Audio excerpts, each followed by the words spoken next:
Pawan Kalyan Katamarayudu teaser ఇంతకు ముందు రికార్డులను తిరగరాస్తూ దూసుకుపోతోంది. ఇది అందరికీ తెలిసిన విషయమే. అయితే ఇందులో పవన్ పంచకట్టుతో ఎంట్రీ ఇవ్వడం మరియు అతని ఫైట్ సీన్లో చెప్పిన డైలాగ్ హైలైట్స్గా నిలిచాయి. ఇకపోతే ఈ టీజర్ 21వ సెకండ్లో పసుపు రంగు లంగా జాకెట్తో కనిపించిన పాప ఎవరనేదే మన టాపిక్. ఈ పాప పేరు యువీనా పార్థవి. ఆమె ఊరు ముంబై. ఈమెనే బేబీ యువీనా అని ముద్దుగా పిలుస్తారు.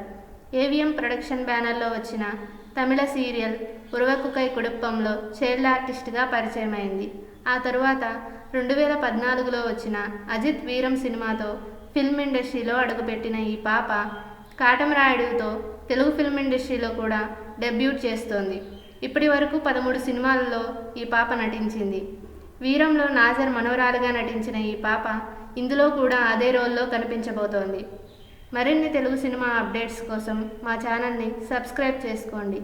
ఈ వీడియో కనుక మీకు నచ్చినట్లయితే లైక్ చేయండి లేదా షేర్ చేయండి. సబ్స్క్రైబ్ చేయడం మాత్రం మర్చిపోకండి.